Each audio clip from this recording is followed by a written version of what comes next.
name is Dennis Hunter, Chief of the Detroit Fire Marshal Division. As we gear up for the Tigers home opening tomorrow, we would like to encourage you from the Fire Marshal Division, business owners, patrons, and visitors to have a safe and a good time at the event. We'll have teams out today and tomorrow conducting fire safety sweeps at bars, restaurants, outdoor venues. We'll be looking for proper permitting. We'll be looking for extinguishers, propane being secured. Your cooking equipment should have been inspected. One of the things we encourage is that the visitors make sure you drink responsibly. If you see any overcrowding, feel free to call us at 596-2954. Businesses, if you need permitting for your tents, for your businesses, you can also go on our website at just Google Detroit Fire Marshal Division. Our goal is to make sure everyone has a safe, great time. We'll be looking for your tents is one of the big things in outdoor venues we look at. Make sure they're up properly. Exits are marked properly. Fire extinguishers are in the proper place, and that you comply with your capacity levels. The capacity cars are there for a reason. If it's 200, we ask business owners to stay within that 200. Our goal is to work with the business owners and make sure that everyone has a great time for Detroit Tigers home opening. Good afternoon. Franklin Hayes, Franklin Hayes, Assistant Police Chief. We are extremely excited about what has become a tradition here in our city, and that is the opening day of Tigers baseball. As my colleague from the fire department mentioned, we welcome everyone here but there are a few things that we must be mindful of. We ask everyone to enjoy the game responsibly. If you choose to partake or have a beverage, ride share, public transportation, but again, enjoy responsibly and be incredibly respectful of your neighbors or fellow patrons or those that are going to the game. We have a comprehensive safety plan. We will be highly visual and have officers present throughout the city, but we will also have a safety plan with members that you cannot see, just to ensure the safety of all. We've worked with not only from the public side, but as well as our private, again, that public-private partnership down here with the DDP, again, to work and make sure that everyone has a safe time. As the Fire Marshal, Chief of the Fire Marshal indicated, on the safety side, there are a few things that we also don't want you to be a victim to. Never in the city of Detroit will you be charged to park on a public street. Again, anyone that is acting suspicious, or nefarious, or not enjoying the game, for all of those instances, please call 911. As we will certainly respond, we will have more than enough first responders out here in these public spaces to ensure that everyone has a great day, a great opening day. And again, we are truly excited. Go Tigers. All right, cool. Do you guys have any questions for Chief Hunter or AC Hayes? I did. Do you have any idea of how many people we're expecting, or can you give us, I don't know how much you can share in regard to what you expect crowd size, previous opening days? I honestly have no idea how many might come down in the footprint down there. Normally, in the past few years, we expect a couple 100,000 people for Tigers opening. It's a tradition in the city of Detroit that everybody across Michigan loves. So we expect a couple 100,000 people, and that's why we ask business owners to make sure that you comply with those capacities. There are capacities for restaurants, there's capacities for tents. Make sure those exit signs are marked and visible for patrons.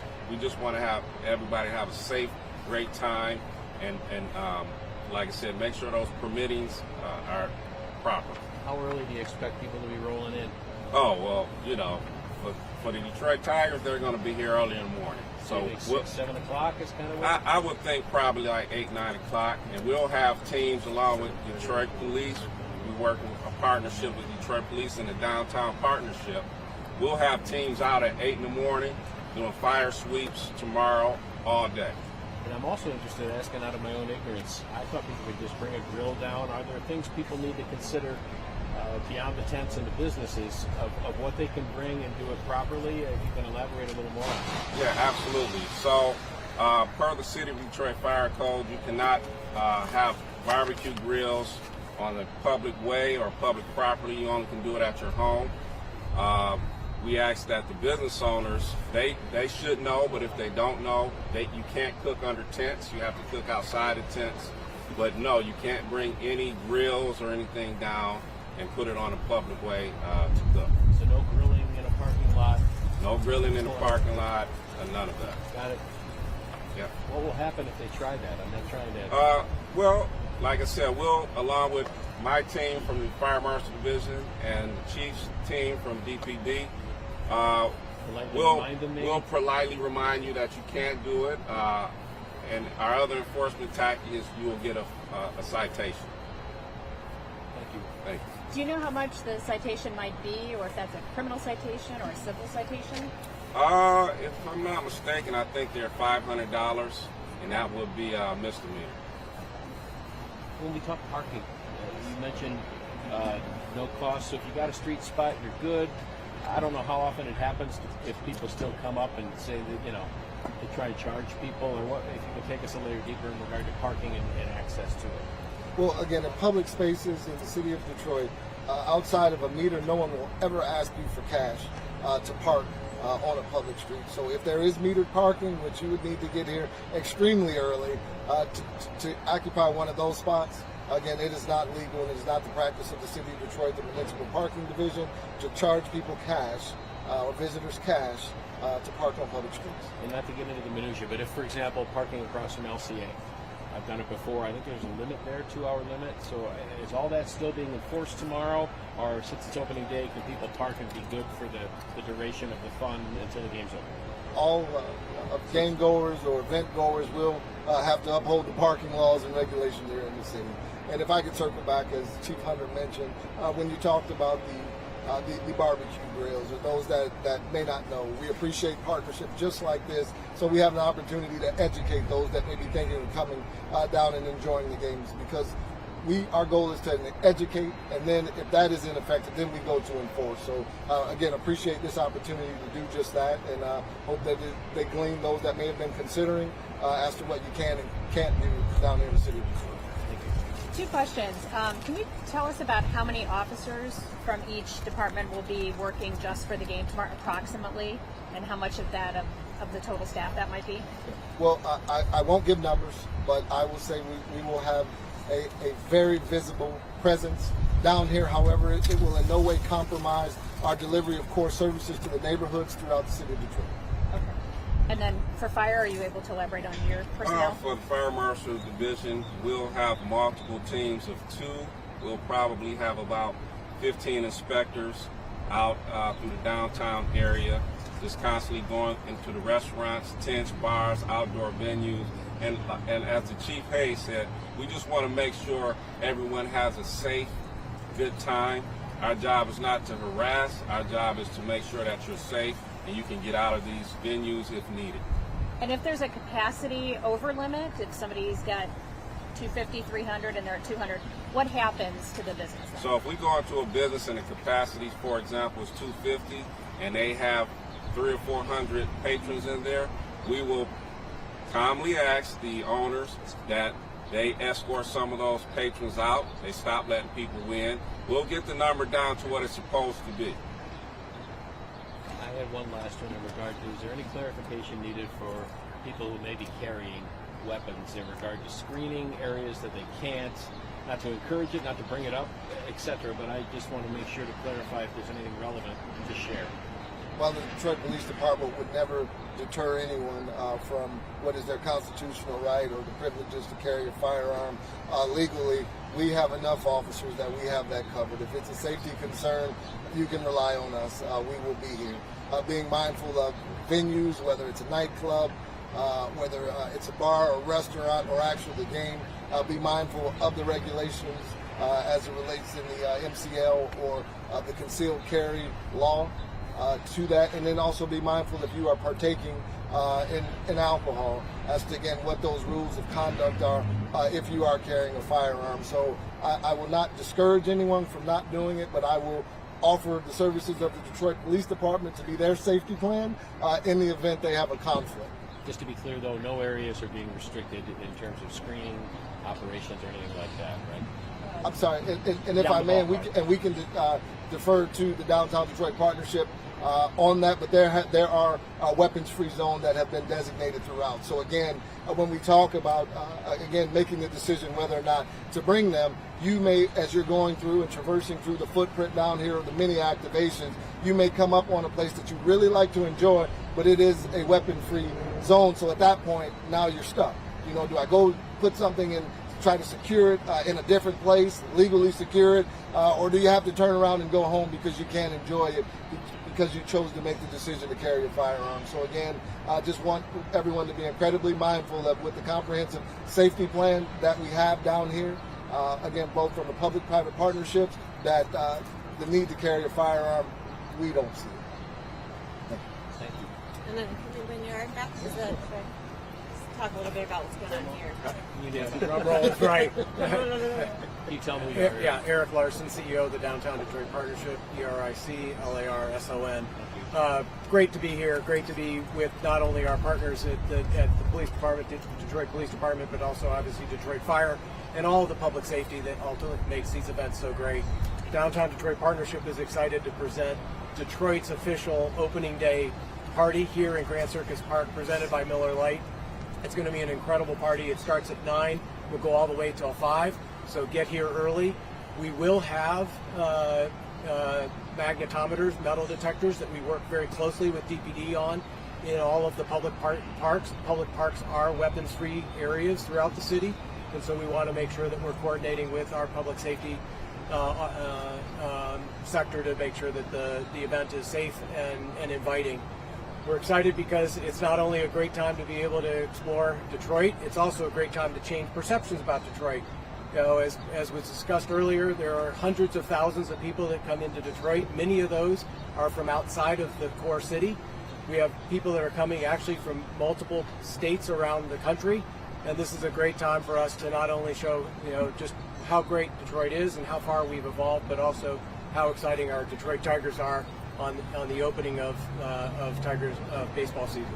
Not to be naive on that, but I'm kind of partially surprised to hear you say that, because with the draft and all the things we've done, are we still trying to share with people about Detroit, or is there still always a negative perception out there, or elaborate on that?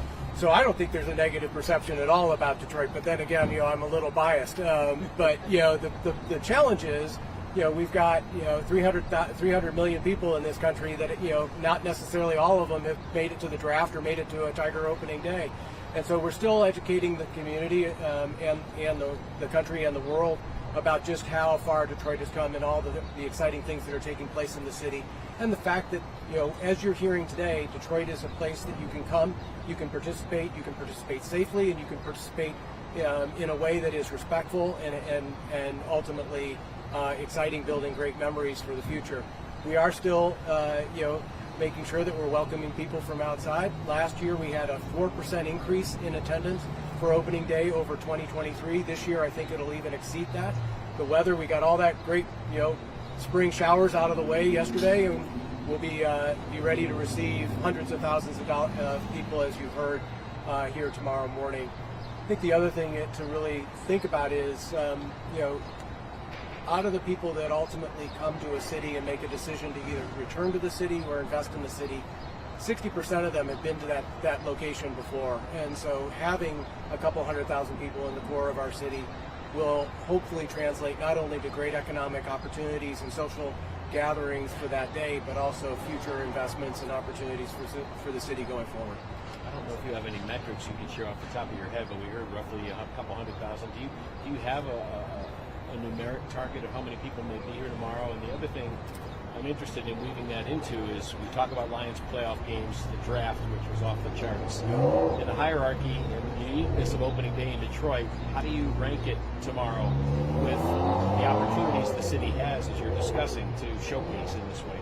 Yeah, I mean, opening day is like a lot of our annual events where we bring hundreds of thousands of people into the city on an annual basis. The draft was amazing, 775,000 people.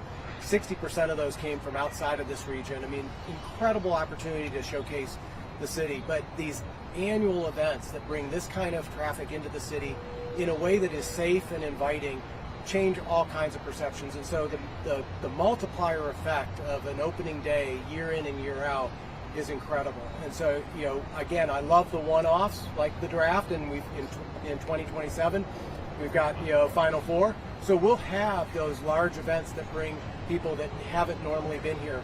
But it's the annual things like the Grand Prix and like the opening day celebrations that really allow us to not only lean heavily into our local community and make sure that they're embraced by these activities and continuing to build traditions for their families, but also show a lot of people just how great Detroit is.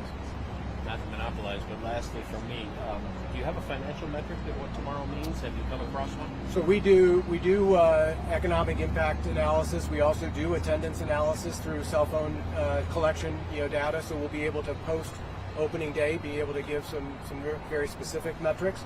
We have from previous years, as I said, 4 to 5% increase in attendance on opening day year after year. I think tomorrow will probably exceed that growth, both because the city is attracting more and more people, but also the Tigers are winning. It's an exciting team to be watching. They've got a great lineup that's opening Tiger season here tomorrow, and so I think we'll exceed that. From an economic standpoint, it's hard to put a direct number. I mean, we obviously analyze about the $75 million of economic impact and the $130 million of total regional impact for things like the Grand Prix. Here, it'll be a little less than that because it's 1 day versus 3 days, but that's the magnitude of impact that we have on the end. And the other thing is, what that doesn't show is the repeat business that continues to come back to our small businesses, to our bars and restaurants. And so while we take the temperature of that day, the carry-on factor is even more significant. So it's hundreds of millions of dollars that these events represent to our local community, to our small businesses, and to ultimately those that are investing in the city. I was going to ask, sorry, one thing about parking.